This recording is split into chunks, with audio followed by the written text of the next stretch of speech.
Hello everybody, today we're taking a look at the Caddx Ratel 2. Not even labeled on here. Nope, not on the bottom either. It's a micro camera, so it's a 19mm mounting pattern. From the lens to the back looks like it's 19.5mm. If we include the connector, a little over 21mm. It weighs just under 6 grams. Comes with a hex tool, wiring and connectors, mounting bracket, some screws and washers for mounting as well. The lens cap is a funny and interesting point. It now comes with a lens cap much like the DJI cameras. It also comes with a support card and a control board to change the settings on the camera. And even though the box doesn't say Starlight on it, my understanding is all Ratel 2 are Starlight cameras. So we march over to a part of the yard and we do our typical light test, like you've never seen this before. We start out with the cloth right against the lens, blocking out all the light, or at least as much as my cloth will, and then we pull it away, and then we do a light test with it about 1.5 feet away, and then about as far as my arm can extend, which is generally about 3 foot away from the quad. Typical light test that I've done with each and every camera. Then I have some fun marching it on in and back out.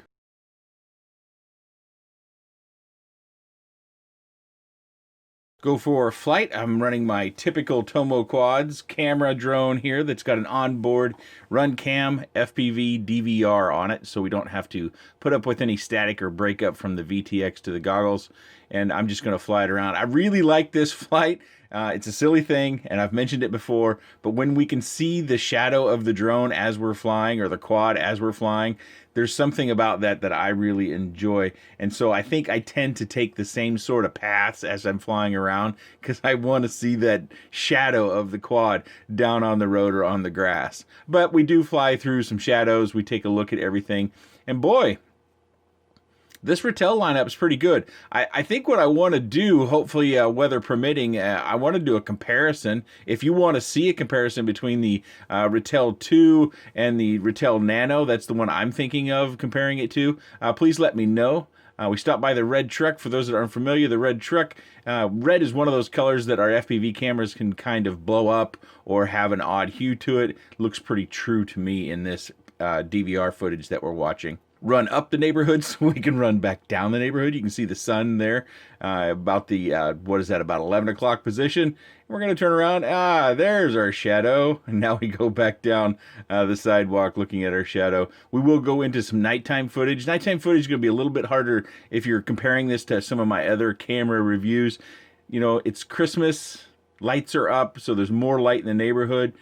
So that'll be a difficult comparison. So hopefully if you're looking for a nighttime comparison, when I do, if you guys want me to, when I do the comparison between the standard Ratel, probably the Nano version versus the Micro, then we'll get to see that in the same lighting conditions. But when we get to that point, you're probably, well, it's obvious we've got Christmas lights up in the neighborhood. But I think when we watch that footage, I think my new neighbors, their yard light post light might be out. I think that's one thing that might be different outside of the Christmas lights. And I do fly it. Starlight camera, it seems to work well. It gets a little bit, shaky in some spots in that nighttime footage. But flying it around in the middle of the night with not much light because our neighborhood's real dark, it worked just fine. I guess I'm ruining all the narration that I would typically use during that flight. Hopefully I'll come up with something to talk about when we get there. We've seen quite a bit of footage. Oftentimes I'll play 2 or 3 minutes of this footage, and I think that's sufficient. Correct me if I'm wrong on that, if you guys want to see more. Of course, as I run around the neighborhood, there's not a lot to see. We go over to my neighbor's garage, and we want to just look at these straight lines that they have on their garage. I seem to go over here or in front of my own garage, just to kind of look to see if there's any lens distortion, or give you an idea if there's any lens distortion. Some people are very sensitive to any sort of fisheye or fish bowl or any sort of warping, and other people aren't. When it comes to my really light cameras, like your Whoop cameras, I want a really wide field of view, and I don't find that in our current line of cameras that when I do that sort of test that it bothers me at all. But I have received comments that it does bother some people, so it's something I continue to do. This is our nighttime footage, and this is in, I think it's the EXT setting, but I'm going to go through changing all the settings just so you get a view of the nighttime. Unfortunately, auto goes to black and white does have that ghosting that I think I've seen that in every camera that I've done nighttime testing on. It just kind of, when you move the camera, the image kind of smears across the screen is the best way I can describe it. Hopefully you can see it in the video when we get to that point. But you can see we've got Christmas lights up in the neighborhood. Our neighborhood does not have any street lights, so if you haven't been to the channel before, it's a pretty dark cul-de-sac. Matter of fact, the area where I'm standing is an area that you barely can see your feet when you're walking over there. That's where we keep our garbage bins. Sometimes that's where I find little critters are kind of carousing through or around, probably because it's a safe haven with it being so dark and near the trash, so they can do some rummaging through the trash. But we have those tall plastic bins you see all over the country, so don't really have a problem with them getting into our trash too much, but I do find them over there from time to time. We've switched through the different settings for day and night. It's probably a little hard to see on the screen because when you highlight, the highlight is blue and then it turns the font color black, so it becomes a little bit harder to see.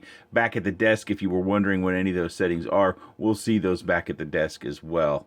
You get a little sneak peek of the settings of the camera that I'll be going over those back at the desk when we head back inside. It's relatively cold, but it is a relatively clear night. There aren't a lot of clouds. Sometimes when you get clouds, you can get light reflection off of those clouds, so it'll make the environment appear more lit than it really is.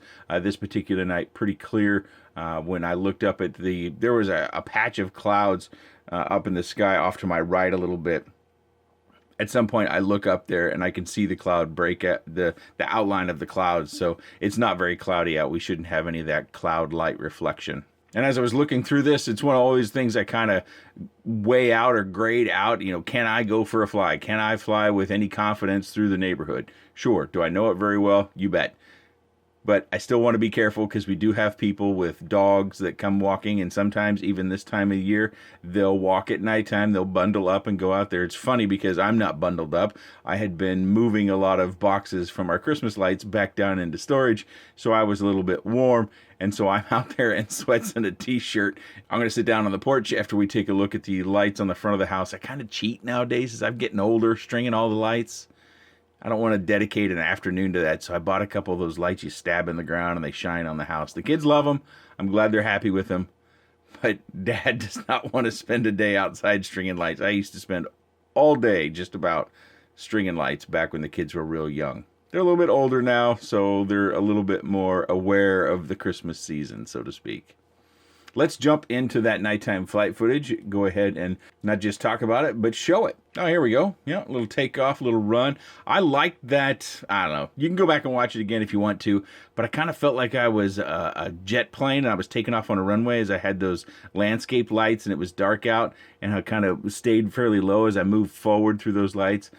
I kind of like that stuff. It's a little dorky thing that I kind of pick out that when I watch this footage back that I enjoy. You can see my neighbors over here. These are also new neighbors across the street with their lights. They got some really bright bulbs in their stuff. I felt very comfortable, almost like it was daytime flying over in front of their house. I think they went through and put some high power LED lights in all their outside lights because they want them all lit up. Probably because it's fairly dark in our neighborhood.